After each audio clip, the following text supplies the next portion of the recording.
Namo Sang Hyang Adi Budaya, Namo Buddhaya. Para donatur Dian Dharma, saya Fadlili dalam rangka menyambut Hari Suci Waisak 2556 Buddhist Era akan mengantar Anda untuk menyambut seorang tamu agung dari Amerika, yaitu Venerable Thubten Chodron. Beliau kali ini menerbitkan 2 buku, yaitu Working with Anger atau Mengenali Kemarahan dan I Wonder Why atau Agama Buddha dan Saya. Untuk lebih lanjut, mari kita akan ninjau pustaka Karania yang juga telah menyiapkan 2 bukunya, yaitu 37 Praktik Bodhisattva dan Membuka Hati Menjernihkan Pikiran. Selanjutnya, mari kita simak ceramah Venerable Thubten Chodron yang diadakan pada tanggal 6, 7, 8 Mei 2012 di Ekayana Buddhist Center.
So I just wanted to share with you a few reflections. I've only been in Indonesia for my first time now for about 24 hours. I was very touched by the Vesak Day ceremony this morning, and especially the Pindapat. In the Tibetan tradition, they didn't get in the habit of doing pindapat because it was a very cold climate. And also there were so many monks, a quarter of the population, of the male population were monks. So it was too much for the people in the towns to cook for them every day. So we don't have that habit of doing it. And some of my friends from other Buddhist traditions in the U.S. do pindapat in the U.S., but it's a little difficult because there aren't so many Buddhists. And also you have to get a permit from the government to have a parade. Because in the eyes of the government, if you have a number of people walking down the street in a line, it's like a parade. But you really inspired me this morning to maybe try to do it at our monastery the way you do it here, by having everybody come here and do the pindapat here, because there's something very special about this act of giving food and giving support and receiving food and receiving support. Because I know for myself, I've been a nun for 35 years now, and I've been unemployed the whole time, and that, yeah, permanently unemployed. But I work a lot anyway. But I'm quite aware that I'm kept alive due to the kindness of all of you and so many other people who value the Buddha Dharma and value the teachings and value the existence of the Sangha and want to support it. And so for me it's very moving and touching to go on the pindapat and have that direct contact with everybody and really feel all of your kindness. Because I kept feeling as I was walking around, everybody is being so kind to me, and I'm not doing anything. I need to do something to repay the kindness. So the only thing I can do is to share the Dharma with you. So I was hoping many people would come to the teachings so that I would have the chance to repay your kindness for everything that you've given to me. Okay. But I really did find it very, very inspiring. Okay, so our topic this evening is anger and working with anger. So I assume you all brought your husbands and wives with you so that they could listen to the talk, and you brought your parents and children so that they could listen to the talk, and you're going to nudge them and say, look at what she said. But the talk isn't so much for your husbands and wives and parents and children. It's for you, and it's for me. And the reason I talk a lot about anger when I teach in different places is because I'm an expert in getting angry. Okay. If you ever need somebody to get angry or criticize or complain or offer a stupid opinion, just call me. Yeah, my opinion factory works 24/7. It never closes. My capacity to complain is unlimited, and I can make people very angry and be angry at them like that. So in particular, the way I got familiar with the Buddha's teachings about anger was when I was a baby nun, when I was first ordained. I didn't think I had a problem with anger. I thought other people had a problem with anger. You know, because people would get mad at me And it was, why were they getting mad at me? I mean, I'm just sweet, innocent, charming me. Why would they get mad at me? And in any case, whenever we had a conflict, it was always their fault. So why are they getting mad at me if I'm right and they're wrong? You know? So I really didn't think I had a problem with anger. I happen to be also a very stubborn and dense disciple. So my teachers couldn't come up to me and say, "Oh, Chodron, you have a problem with anger. You need to do something about it," because I wouldn't have paid any attention to them.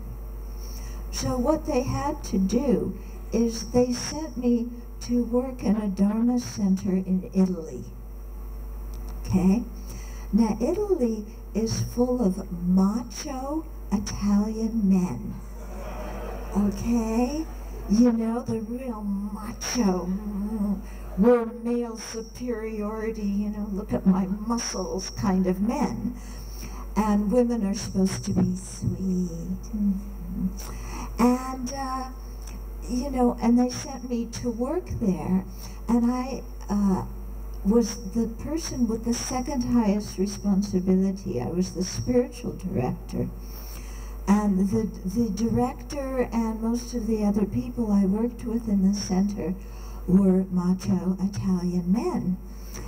And you put an American woman with an education and her own ideas together, and you have something resembling, you know, a nuclear explosion. So I was working, or trying to work at this Dharma center with these people who were driving me absolutely crazy because, like I said, I was always good intentioned, sweet, cooperative person, you know? And they ridiculed me, they made fun of me, they told me, one of them told me I was, what was it? I was the worst thing that ever happened to the Dharma Center. You know, I had to endure all this abuse, just sweet, innocent me, you know? And I found I was getting angry. And so I would get angry at during the day at these stupid people. And then I would go home at night and I would realize, oh, you know, anger is a defilement. I had heard enough teachings by that time to know that anger is a defilement. And I thought, that's not so good. I better, you know, do something with my anger. Also, I was pretty miserable being angry. And so there's this one text called Guide to a Bodhisattva's Way of Life. It's also translated as Engaging in the Bodhisattva's Conduct. And it was written by Shantideva, an 8th century Indian sage. And chapter 6 was the chapter about patience or fortitude.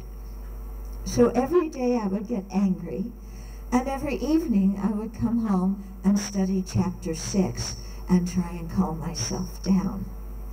And then in the morning I would go and get angry, and in the evening I came and did, you know, study chapter 6. This is what you call cyclic existence, around and around and around. So finally I wrote to my teacher who had sent me there, and I said, please, you know, my respected teacher, I can't stand it here any longer. I'm creating so much negative karma by getting angry, and it's all their fault. So I don't want to be reborn in the hell realm because of all this negative karma. So please, can I leave this Dharma center? So I wrote to my teacher and said that. And he wrote back and he said, oh, yes, dear, because he called everybody dear. Yes, dear, we'll talk about it. I'll be there in 6 months. And I thought, oh, I'm never going to make this, you know. Well, I made it through the 6 months, and then my teacher came and he said I could leave. And so then I went back to Nepal, where my home monastery was. And my other teacher, I hadn't seen him in some time, and so I requested to go visit him. And we were sitting on the roof of the temple, because in Nepal you can sit on the roof, looking out over this whole peaceful countryside. And my teacher said to me, "Who is kinder to you? This man who was the director, the one who particularly drove me crazy. We'll call him Sam, for that's not his real name. But my teacher said, who's kinder to you, Sam or the Buddha?" I thought, what kind of question is that? You know, if there's a choice between Sam and the Buddha, I mean, the Buddha is kinder to me than Sam, definitely. So that's what I replied to my teacher. Oh, the Buddha is kinder. And my teacher looked at me like, oh, she's pretty dense. She hasn't gotten it yet. And then he proceeded to explain to me that actually Sam was kinder to me than the Buddha. Okay. This was not what I wanted to hear. I wanted some sympathy. I wanted my teacher to say, "Oh yes, I know Sam. He is such a difficult person. He has such a bad temper. He's so disagreeable. And you're such a good practitioner for putting up with him for all this time." That's what I wanted to hear. But that's not what my teacher said. Instead, my teacher said, "Sam is kinder to you than the Buddha." And then he proceeded to explain to me that in order to become a Buddha, we need to do the Bodhisattva practices. One of the 6 major Bodhisattva practices is called patience or fortitude, and that involves developing a strong mind that can endure suffering, can endure criticism, can endure adversity. And my teacher explained you can only cultivate that mind of patience and fortitude by having an enemy. Yeah, because you can't learn fortitude with people who are kind to you. Yeah, and it's true. We can't learn patience and fortitude with people who are kind. We can only learn it when we have the people who drive us nuts. Yeah, and since we need to develop that quality of fortitude, we need those enemies so that we have the opportunity to practice. So this is what my teacher explained to me. It was a big teaching. Like I said, it wasn't what I wanted to hear, but it was certainly what I needed to hear. And so I began to really acknowledge that I have a problem with anger, and that maybe some of the conflict in the Dharma Center, maybe I was responsible for a little bit of it. That it wasn't totally their fault. Maybe I had a little role. But as I began to meditate more and try and transform my mind from anger into patience and fortitude, I realized that I had more than a little bit of responsibility for it. Yeah, that I was actually responsible for, 1/2 of the conflict, and I couldn't blame it all on everybody else. But this is what got me learning chapter 6, and that's chapter 6 from Shantideva's text. And then later, when I wrote the book called Working with Anger, is that one in Bahasa? Is that, you have it? Okay. The whole book or just the short booklet? Okay, so there's the short booklet that's in Bahasa. There's also a longer book. Yeah, okay. Oh, that's a great cover. That looks like me. Okay. Yeah. So, when I first wrote this one, actually it came from an oral talk, and then I wrote the longer book, and the longer book is completely plagiarized. I admit it, yeah.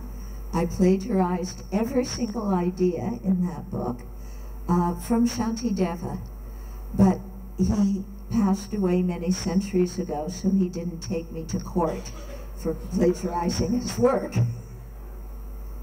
But it's all his ideas and some examples, modern day examples that we can relate to.